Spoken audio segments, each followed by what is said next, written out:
देवी और सज्जनों, मैं दो टूक शब्दों में कुछ बड़े कटु सत्य आपको कहना चाहता हूं, ठीक है। और क्योंकि कड़वा सत्य बोलना ही एक फौजी का काम है, हमें सिखाया जाता है। क्योंकि आप सच नहीं बोलेंगे तो आप लोगों को लड़ाई के मैदान में मराएंगे। Yes sir, 3 bags full sir, लड़ाई के मैदान में नहीं चलता। मैं कहना यह चाहता हूं, यह सवाल देखिए, हमारे देश में एक बड़ा मधुर गीत है, दे दी हमें आजादी बिना खड़ग बिना ढाल, साबरमती के संत तूने कर दिया कमाल। मैं महात्मा गांधी जी की तहे दिल से इज्जत करता हूं। वो संत थे लेकिन वो सच बोलने वाले थे, और भगवती कृपा से अगर आज वो जीवित होते तो वो खुद बोलते कि ये मेरी वजह से नहीं हुआ, जिसकी वजह से हुआ उसको आपने जिंदा गाड़ दिया, दफना दिया। आप समझ रहे हैं मैं क्या कह रहा हूं? आपने गाड़ दिया। You are guilty, I am guilty, all of us are guilty. जिस आदमी ने, जिस शख्स ने और जिसके सैनिकों ने हमें आजादी दी, आपने उनको जिंदा दफना दिया। 60,000 की इंडियन नेशनल आर्मी थी जो सुभाष चंद्र बोस ने रेस करी थी, खड़ी करी थी। 3 डिविजन्स थी इसके अंदर, और इनमें से 60,000 में से 26,000, जरा आंकड़ों पे ध्यान दीजिए, 60,000 में से 26,000 शहादत और कुर्बानी उनको मिली, प्राप्त हुई। वो लड़ते लड़ते मरे ताकि आप और मैं आजाद हो। 26,000 की कुर्बानी, और आप कह रहे हैं दे दी हमें आजादी बिना खड़ग बिना ढाल। तुम्हारा मैं मुंह तोड़ दूं, तुम मेरे पास आके गाओ। नहीं साहब, आपको हक क्या है? वो 26,000 जो हमारे परिवार, जो वहां जिनके घर में मातम मना है, आप उसको भुला सकते हैं कि हमने साहब लाठी खाई, हम प्राइम मिनिस्टर बनेंगे, हम क्या कहते हैं, होम मिनिस्टर बनेंगे। अरे लाठी तो मेरी भैंस भी खाती है साहब, मेरे गांव में वहां लाठियां पड़ती हैं। अब उसको कर हम हर भैंस को यहां बिठाएंगे क्या? भैंसासुर बनाएंगे किसी को? देखिए साहब, ये दुख की बात ये है। बोले साहब, बख्शी साहब, गड़े मुर्दे क्यों उखाड़ रहे हो? आज की बात करो ना। Where you are going depends a lot on where you came from. आप कहां जा रहे हैं, हम कहां जा रहे हैं, बहुत हद तक मुनस्सर है हम कहां से आ रहे हैं साहब। किस मोड़ से हमने ये गांव का राह पकड़ी, ठीक है। और इसके लिए अपने अतीत को याद करना जरूरी है, क्योंकि हमारे अतीत में छुपा हुआ एक बहुत बड़ा धोखा है, एक बहुत बड़ा धोखा है। पहले हमें कहा जाता था साहब, आप कहते हैं कि बोस ने आजादी दिलवाई, क्या प्रूफ है आपके पास? तो वो रंजन बोरा की जो हिस्टोरिकल जर्नल ऑफ इंडिया के अंदर एक आर्टिकल है जिसमें इसको साइट किया गया है। मजूमदार की एक किताब है जिसमें इंटरव्यू साइट किया है कि साहब ये Clement Attlee, lord Clement Attlee, prime minister of England 1945, August 1945, 1950, जिसके समय ये ट्रांसफर ऑफ पावर हुआ। मैं आजादी नहीं बोल रहा, हैव यू गॉट मी? मैं आजादी नहीं कह रहा साहब। जिसके सामने ये, जिसके समय में, जिसके कार्यकाल में ये ट्रांसफर ऑफ पावर हुआ, उसने खुद बात करी जस्टिस पीबी चक्रवर्ती से, ठीक है। और उसने कहा, जो सुब्रमण्यम स्वामी जी ने आपको अभी सुनाया, कि साहब आपने भारत क्यों छोड़ा? 1942 की क्विट इंडिया मूवमेंट, अंग्रेजों भारत छोड़ो आंदोलन तो फेल हो चुका था। 45 में आप विश्व युद्ध जीत चुके थे, आप तो 30 मार खां थे उस वक्त। आप साहब इतनी जल्दी उड़नछू क्यों है? उसने बोला 3 शब्द, Indian national army, Subhash Chandra Bose, 3 शब्द। लेकिन वो भी देखिए साहब, शातिर, लीगल दिमाग, उन्होंने वहां नहीं छोड़ी बात। नहीं तो फिर साहब मुझे ये बताइए कि महात्मा गांधी की freedom, non violent freedom struggle का आपके जाने पे क्या इंपैक्ट था? वो कहते हैं, and I quote, Attlee's face twisted into a sarcastic smile as he spat out the words MINIMAL, minimal. ये कौन कह रहा है साहब? जिसने ये फैसला लिया, जिसने ये हस्ताक्षर किए। उससे बड़ा कोई चश्मदीन गवाह आप ढूंढ सकते हैं तो बता दीजिए। लेकिन हमें बोला गया साहब नहीं नहीं नहीं नहीं नहीं बख्शी साहब, if you are a historical scholar how can you, ये तो टर्शियरी एविडेंस है। किसी ने किसी को कहते सुना, उसने रिकॉर्ड किया, उसने आर्टिकल में लिखा, आप उसको ला रहे थे। This is not primary source. तो लेडीज एंड जेंटलमैन, देवियों और सज्जनों, मैं कहना चाहता हूं कि पिछले कुछ दिनों से हमारा INA trust, Netaji Subhash Chandra Bose INA trust और हमारे कुछ सहयोगी, खासकर डॉक्टर कल्याण कुमार डे, किसी दिन हम लोग इस शख्स का इज्जत से नाम लेंगे। इन्होंने जाके लंदन में ट्रांसफर ऑफ पावर आर्काइव्स में कई सालों का रिसर्च किया। इन्होंने उसको लाके एक छोटा सा मोनोग्राफ बनाया और मेरे पास बेचारे लेके आए। ये अमेरिका में रहते हैं, वहां काम करते हैं, डॉक्टर कल्याण कुमार डे। बोले जनरल साहब जरा ये देखिए। साहब मेरे रोंगटे खड़े हो गए। उन्होंने चिट्ठियां पूरी की पूरी, ही डिड नॉट साइट कि साहब ये डॉक्यूमेंट है, वो पूरी पूरी चिट्ठी रिप्रोड्यूस कर दी है साहब। और इनकी बुनियाद पे अब मेरी किताब में लाना चाहता हूं, बोस और Gandhi, who made India free. दो टूक शब्दों में साहब हो जाए, फैसला हो जाए। शास्त्रार्थ का हमें शौक है इस देश में, तो जरा साहब एक बारी बैठ के फैसला हो जाए। बोस और Gandhi, who made India free. और अब हम आपको दिखाएंगे जो हमारे पास डॉक्यूमेंट्री एविडेंस है। इस प्रोसेस में उनके साथ मिलकर हमने कहा पहले आइडेंटिफाई करिए कि अंग्रेज सरकार में कौन की डिसीजन मेकर्स थे जिन्होंने भारत की आजादी पर जो है फैसला लिया। मेरे पास वैसे स्लाइड्स भी है, लेकिन मैं जबानी आपको बोल दूंगा, समय नहीं व्यर्थ करूंगा। पहला चश्मदीन गवाह, पहला एक्टर, लॉर्ड क्लेमेंट एटली, जिसकी मैंने बात अभी करी है। ठीक है साहब। लंदन में Pethick Lawrence, secretary of state for India. Simon Cripps, वो क्रिप्स मिशन वाला, वो उस वक्त ट्रेड का सेक्रेटरी था, बट उसने भारत के इसमें बहुत भारी रोल अदा किया है। न्यू दिल्ली में आई है viceroy, viscount Wavell, field marshal Wavell, जो कि वॉयसरॉय था और पहले इंडियन आर्मी का चीफ था। ये चश्मदीन गवाह, क्रिटिकल डिसीजन मेकर। उसके बाद आई एम जस्ट कमिंग, उसके बाद फील्ड मार्शल लॉकिनले, he became field marshal in this thing। उस वक्त commander in chief, longest serving British Indian army officer, पूरी सर्विस ये ब्रिटिश इंडियन आर्मी की फौज में उसकी थी। दिल्ली में ये दो क्रिटिकल जो थे वो डिसीजन मेकर्स थे। ठीक है साहब। होम सेक्रेटरी मूडी शूडी है वगैरह, ये क्रिटिकल, ये जर्नल थे दो, एक दोनों फील्ड मार्शल, सॉरी दोनों के दोनों फील्ड मार्शल बन गए। Governors of the various states of British India, Governor of Bengal, Governor of Northwest Frontier Province, Governor of Punjab, जब नवंबर 1945 में साहब INA की ट्रायल्स के बाद बवाल खड़ा हुआ इस देश में, बवाल। ठीक है साहब। गदर फैल गया, क्राउड्स, लाखों के क्राउड्स कलकत्ता में निकले।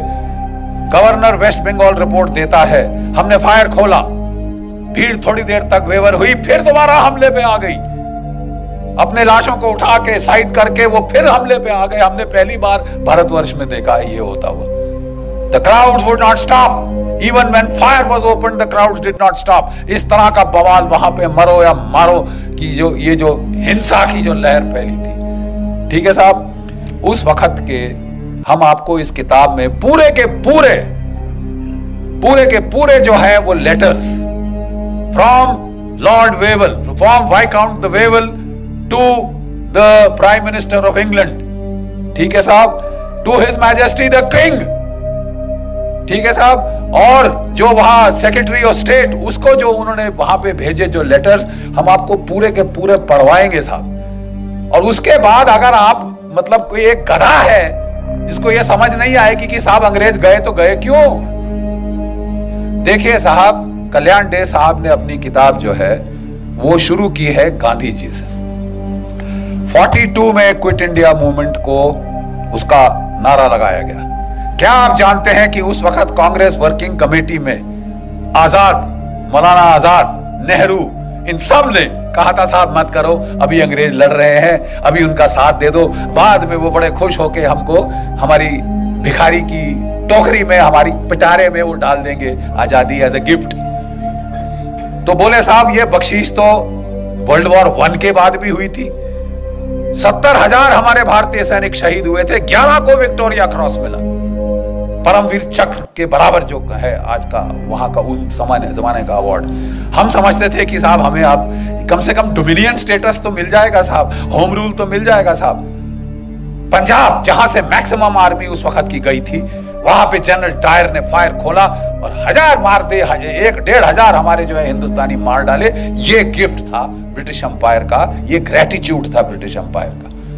सुभाष चंद्र बोस ने गांधी जी को बोला था, आप अगर इनकी खैरात पे जीभ लगा के बाहर खड़े रहोगे भिखारी कुत्तों की तरह, तो तुम्हें वही हर्ष होगा जो जलियांवाला बाग में हुआ था। ये मौका है द्वितीय महायुद्ध का, जब जर्मनी और जापान चढ़े हुए हैं इनकी गर्दन पे।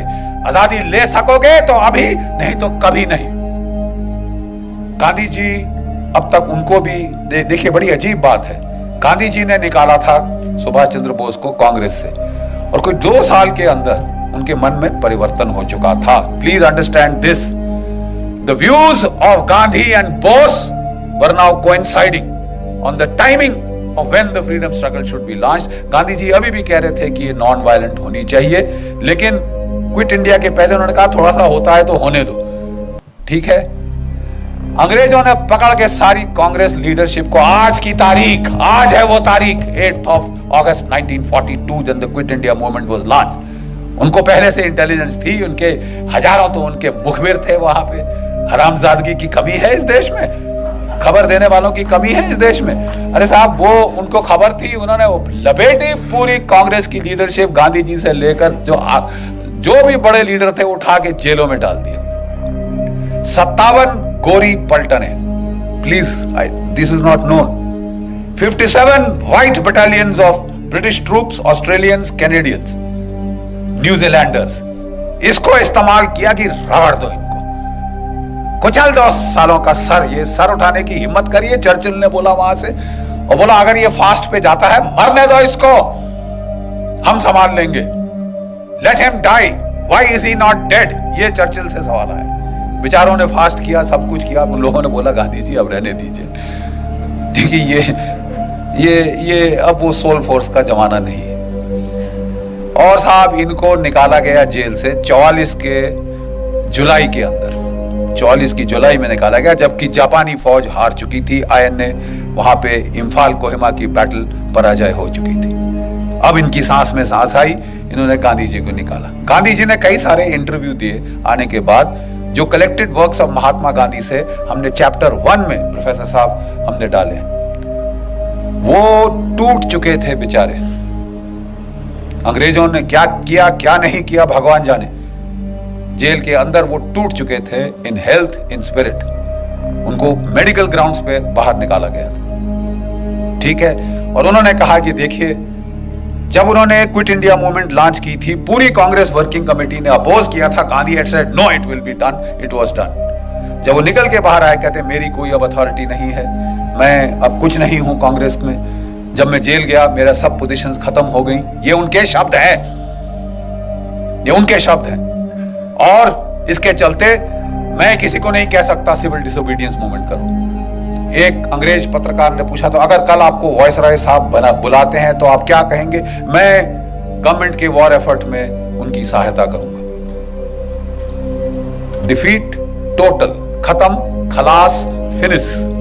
आपकी जो नॉन वायलेंट मूवमेंट थी साहब, वो कुचल दी थी अंग्रेजों ने by use of brutal force, ठीक है साहब। और ये मिरेकल कैसे हुआ? उन्होंने, अंग्रेजों ने एक और जलियांवाला बाग करना चाहा, साइकोलॉजिकल जलियांवाला बाग। अब तो हम जंग जीत गए हैं, हिंदुस्तानी कुत्तों, अब तुम्हारा नाक रगड़ेंगे, सबके सामने दिखाएंगे क्या से तुमने हिमाकत करी ब्रितानवी हुकूमतें, क्या मलिकाए हिंद के खिलाफ अपनी आवाज उठाने की, अपनी तुमने हिम्मत करी हथियार उठाने की। तुम्हारा वही हश्र होगा जो 1857 के बाद हुआ था। तुम्हारा वही ट्रायल होगा जहां बहादुर शाह जफर का ट्रायल लाल किले में हुआ था। तुम्हारी नाक रगड़ेंगे, यू ब्राउन डॉग्स। तुम्हें श्वेत लोगों के खिलाफ तुमने हिमाकत करी। और तब उन दिनों, जैसे मैं बताता हूं, आपके सारे जो है क्या कहते हैं जिमखाना क्लब्स और ये जो क्लब्स थे, बाहर बोर्ड लगा होता था, अगर आपको कोई शक है, Indians and dogs not allowed. भारतीय और कुत्ते अंदर नहीं आ सकते। और आप ये सह रहे थे और आप अपने वो ले रहे थे वहां से, उसी सरकार से खिताब, राय बहादुर, फलाना बहादुर, ये बहादुर। बकवास डरपोक कौम जिसमें लड़ने की क्षमता नहीं और बड़ी बड़ी बातें करते हो, उसके बाद फलसफा और फिलॉसफी जानते हो। 800 साल तुम्हारी ऐसी तैसी हुई है, एक के बाद एक आताताई ने आके तुम्हारी तबाही कर दी, तुम्हारे मंदिर तोड़ दिए, तुम्हारी नालंदा जलाई तो 3 महीने जलती रही। और वो सब तो छोड़ो, सोने की चिड़िया सारा सोना उठा के सेंट्रल एशिया पहुंचा दिया। और उसको तो भी रहने दीजिए, आपकी इज्जत भी उठा के ले गए आपकी औरतें बेचने के लिए वेश्या बाजारों में। और उसके बाद तुम शांति की बात करते हो। Are you dead?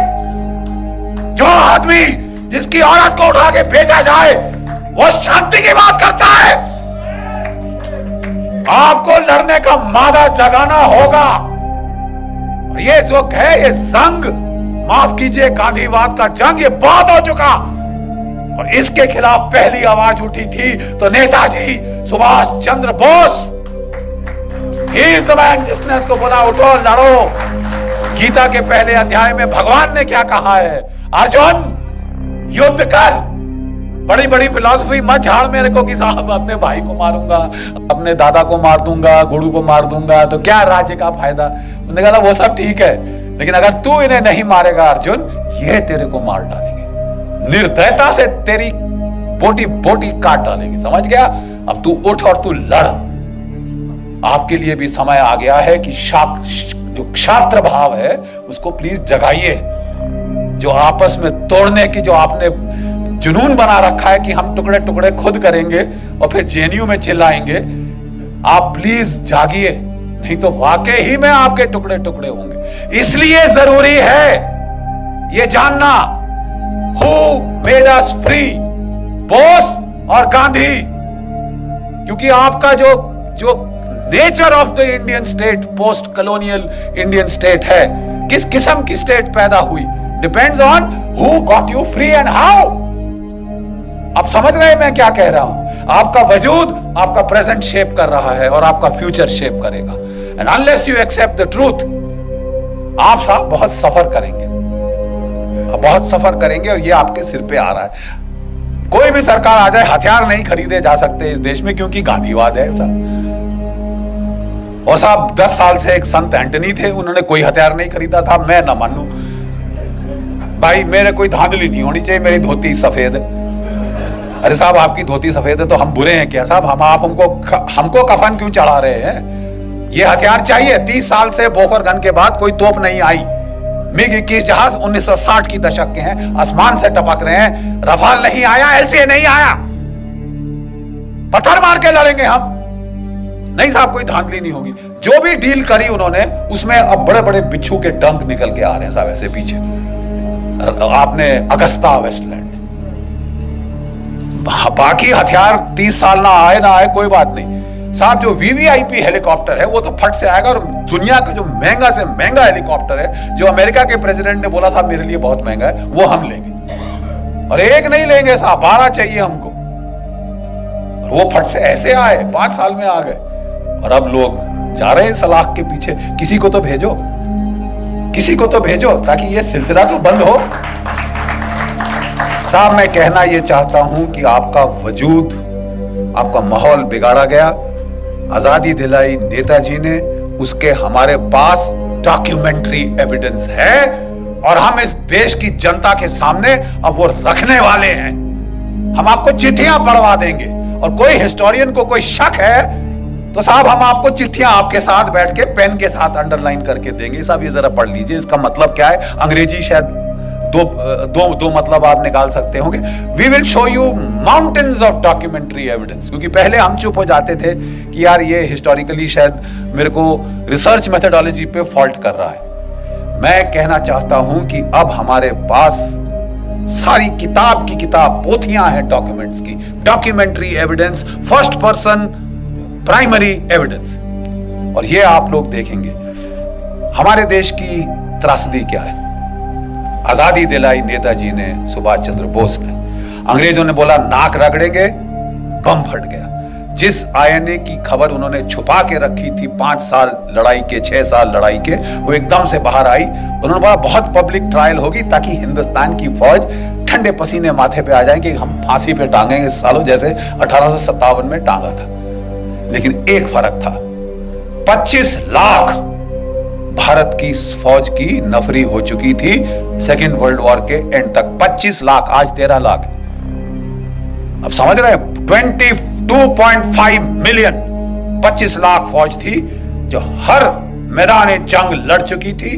अंग्रेजों के दांत तो खट्टे क्या, जर्मनों के दांत खट्टे किए थे, और आपके जापानियों से लड़े थे, ठीक है, इटालियंस की ऐसी तैसी कर दी थी हमारी फौजों ने। और लड़ाई के आखिर तक अंग्रेज जर्नल अपने नीचे ब्रिटिश डिविजन्स नहीं, ब्रिटिश यूनिट्स नहीं, इंडियन यूनिट चाहते थे। बोलते साहब इनके खाने पे आधा खर्चा होता है, लड़ते दुगना है, लड़ते दुगना है। ये एक भारत एक महान विश्व शक्ति के रूप में उभर सकता था। प्लीज ध्यान से सुनिए जो मैं कह रहा हूं। भारत एक विश्व शक्ति के रूप में उभर सकता था क्योंकि 25 लाख की फौज विदाउट कंस्क्रिप्शन, बाकी सब जगह बाई फोर्स लोगों को भेजा जाता था फौज में, यहां वॉलंटियर होके 25 लाख। ठीक है साहब, अगर ये सेना रहती, चीन क्या कौन सी ताकत थी जो इस देश का मुकाबला कर सकती थी। जाने के पहले अंग्रेजों ने इस फौज को 3.5 लाख कर दिया, 25 लाख से 3.5 लाख किया, और उसका फिर 2 में बांट दिया। पाकिस्तान की फौज, हिंदुस्तान की फौज यहां से निकली। अंग्रेजों ने, ध्यान से सुनिए, अंग्रेजों ने जब जापान को जीत लिया, जर्मनी को जीत लिया, बोला यहां के लोगों का जो लड़ने का मादा ही खत्म कर देंगे। ऐसी पैसिफिक कॉन्स्टिट्यूशन इंपोज करी कि ये देश कभी उठ ना सके। अब तक जर्मनी जापान उठ नहीं पाए, आर्थिक रूप से कहीं भी पहुंच गए हो दुनिया में, militarily they count for zilch, 0। और एक और देश जिसको ये किया गया, ध्यान से सुनिए, वो था भारतवर्ष। 25 लाख की फौज काटी, 3.5 लाख पे लाए, 2 टुकड़े कर दिए, और सोने पे सुहागा एक ऐसे बंदे को प्राइम मिनिस्टर चुना, सिलेक्ट किया गया, इलेक्ट नहीं हुआ। कांग्रेस वर्किंग कमेटी ने सरदार पटेल को इलेक्ट किया था। मत भूलिए इतिहास, Sardar Patel was elected by the Congress working committee. अंग्रेजों ने गांधी जी के थ्रू जोर लगवाया, उन्होंने नहीं, आप नेहरू को एक्सेप्ट करेंगे। और सब लोग ठीक है महात्मा जी आप कह रहे हैं तो हम कुछ नहीं बोलते। और बहुत नेचुरली खुंदक तो आई होगी सरदार पटेल बेचारों को। इलेक्ट मैं हुआ, सिलेक्ट ये हुए, जैसे इमरान खान हुए हैं बाय द वे। तो साहब एक उनको वो लेके आए नेहरू जी को, और जो हमारा पहला कमांडर इन चीफ था of the British Indian army, वो था जनरल सर रॉय बुचर। उसने कहा मेरा नया बॉस आया है, तो अच्छी नई वर्दी निकाल के, बूट चमका के, टोपी डाल के, बेचारा फाइल पकड़ के आया, केन नेल के आया, सैल्यूट किया अपने प्राइम मिनिस्टर को, नौकरी तो बनानी होती है साहब, तो सैल्यूट करके आया। साहब बोले हाँ जी क्या लेके आए जनरल साहब? तो बोले कि साहब ये expansion and modernisation plans of the Indian army. General, I don't need an army, this is a peaceful country, I only need the police, who needs you, get out. इस बेचारे जो general Roy sir Roy Bucher था, उसके चेहरे पे जो भाव आया उस वक्त, ये प्रधानमंत्री है। जब वो ऑफिस के बाहर आया तो किसी उसके जूनियर एडीसी ने पूछा सर क्या हो गया, you seem to have seen a ghost. तो वो कहता कि जी ऐसा ही कुछ है। कहता अच्छा मैं तो जा रहा हूं, अभी इनको संभालने दो अपना। अगर सरदार पटेल ना होते, आपकी फौज डिसबैंड कर दी गई होती। Do you know this? दो चीजों ने आपको बचाया, एक पाकिस्तान ने, एक सरदार पटेल ने। पाकिस्तान ने हमला कर दिया, उन्होंने नहीं इंतजार किया, उन्होंने शांति के नारे नहीं लगाए। लेकिन जो कुछ भी आप कह दो, उनमें इतनी तो शर्म थी कि आजाद पाकिस्तान का जो पहला गवर्नर जनरल था वो एक मुसलमान था, जिना। और हमारा कौन था? Lord Louis Mountbatten. प्यार था साहब, इश्क इश्क इश्क था। लेडी माउंटबेटन को दूर थोड़ी ना जाने दिया जा सकता है, तो बोले आप रहिए साहब। अरे यार, हम मर गए, 26,000 हमारे शहीद हो गए इनको निकालने के लिए, और तुम यहां रोक के, वो खानदान को यहां रोक के हमारे ऊपर राज कराने के लिए बिठा रहे हो। और जब पार्टीशन की रॉयट्स हुई तो इन्होंने उसको बोल दिया एक मीटिंग में, you please handle. Are you sure you are the prime minister? वो भी सरकास्टिकली बोला Mountbatten, Jawaharlal you are the prime minister, you want me to take charge?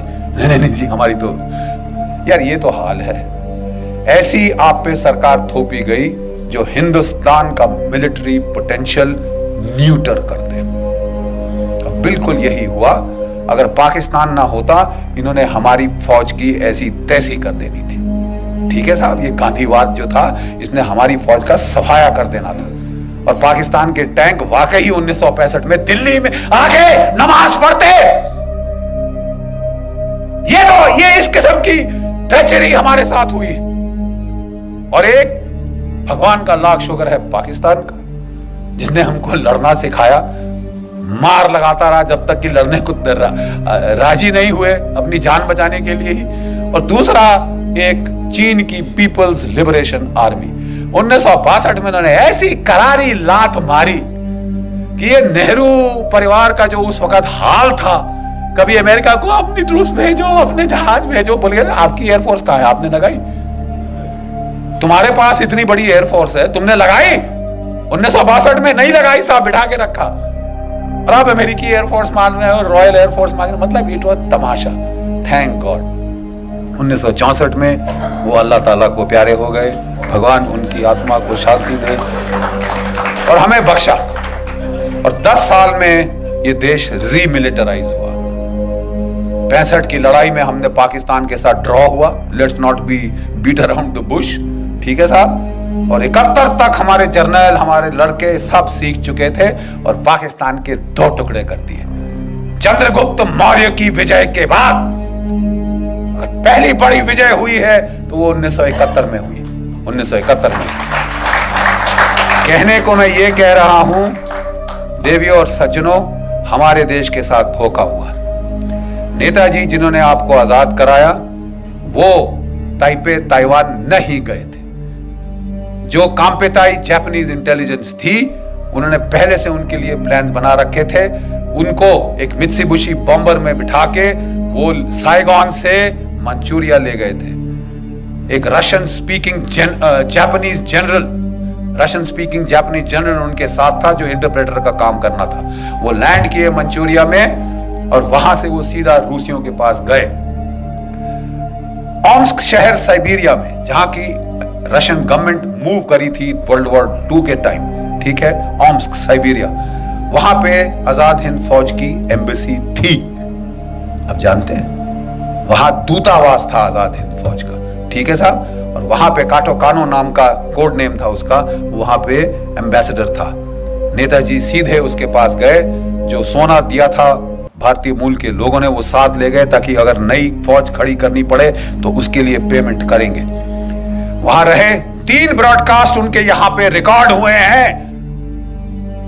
उनके 3 ब्रॉडकास्ट रिकॉर्ड हुए हैं साहब। दिसंबर 1945, जनवरी 1946 और लास्ट ब्रॉडकास्ट रूस से 18 फरवरी 1946। उसके बाद तब तक अंग्रेजों को बिल्कुल क्लियर पता चल गया था। अब तो रेडियो ब्रॉडकास्ट भी थे। एविडेंस लेके पहुंच गए स्टालिन के पास कि साहब ये तो हिटलर का साथ दिया इसने, तुम्हारा जानी दुश्मन, उसका कुछ करो। वो जॉर्जिन है ऐसा। अब वो था खुंदकी, सीधा लेज़नविस्की प्रिजन, सेल नंबर 45, साइबेरिया। यहां होम मिनिस्टर, होम सेक्रेटरी जो था मूडी अंग्रेजों का, वो लिखता है let him be where he is. ये लिखित है, मैं मुंह से नहीं कह रहा साहब। इट्स नॉट आपने मेरे को बताया, मैंने मेरी मम्मी को बताया, मम्मी ने मेरे पोते को बताया। Direct written recorded evidence. Let him be where he is. Hindustan में कोई जेल नहीं जो उसे रोक सके। हिंदुस्तान में पुष्पिंदर कोई जेल नहीं जो उनको रोक सकती थी अंदर। ठीक है साहब। और वहां पे उन्होंने सिर्फ एक चीज मांगी जो मेरी रिसर्च अभी तक मुझे बताती है, वी वांट टू इंटेरोगेट। हम नेताजी को इंटेरोगेट करना चाहते हैं। आप इंटेरोगेशन का मतलब जानते हैं? नहीं जानते तो यहां फौजियों से पूछिए, पूछिए इनसे इंटेरोगेशन का क्या मतलब होता है। लेडीज एंड जेंटलमैन, कटु सत्य यह है कि उनको टॉर्चर करके मारा गया। और जो ये कहानी थी प्लेन क्रैश की, जो जापानियों ने छोड़ी थी डिसेप्शन के तौर पे ताकि अंग्रेज उनके पीछा ना करें, उसको अंग्रेजों ने उठाया। भाई जो मर चुका है वो चीख थोड़ी ना मारेगा। और आप और मैं, हम हाथ पे हाथ धर के बैठे रहे।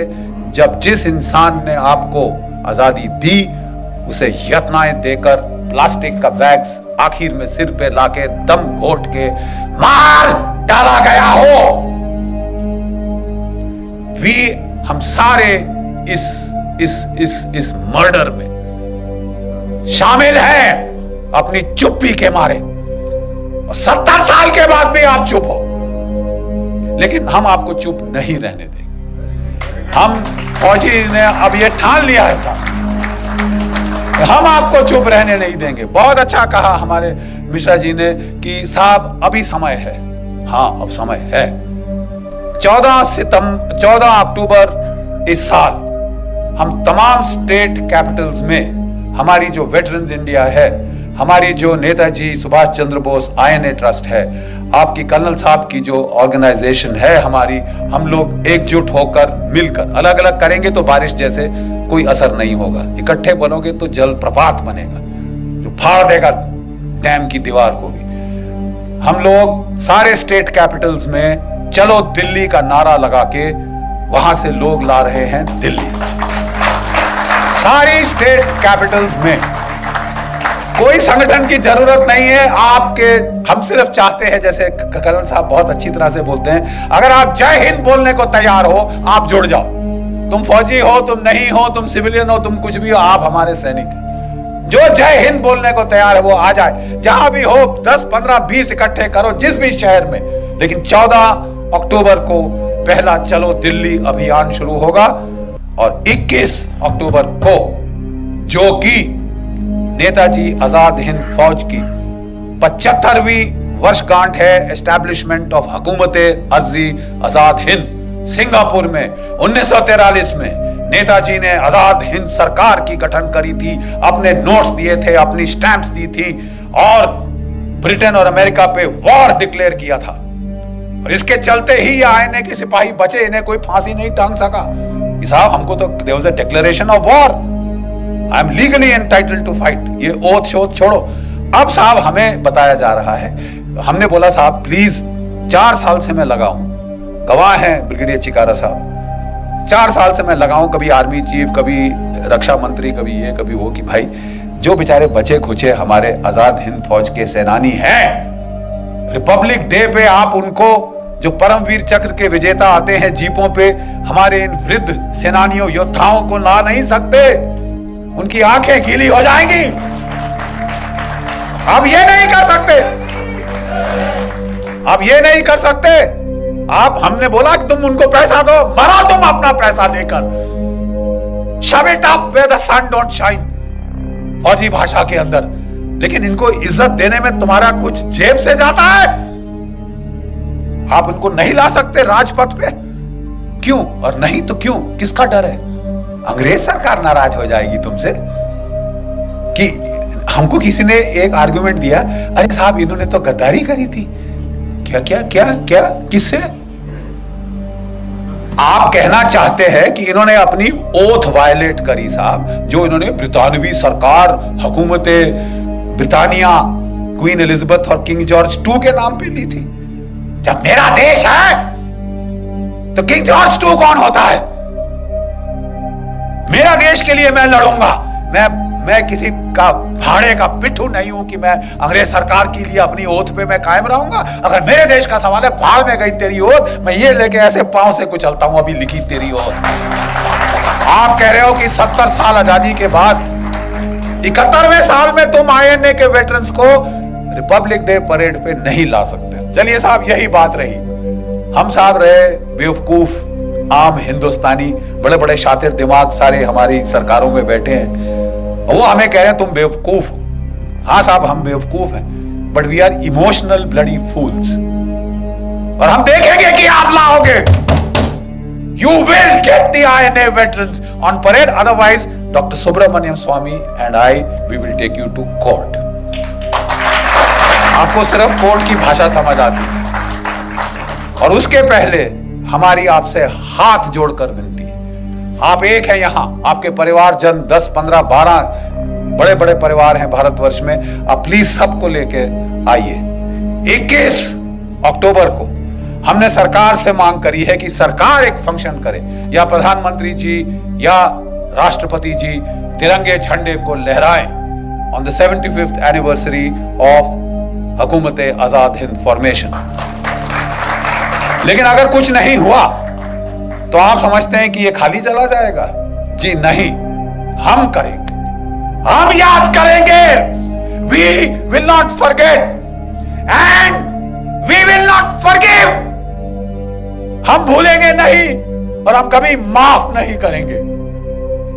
जो गद्दारी तुमने करी है, जिसे तुम छुपा रहे हो, कि कितने सारे नौकरशाहों का, कितने सारे इंटेलिजेंस ब्यूरोज के चीफ का नाम आज कीचड़ में होगा अगर असलियत आ जाए सामने।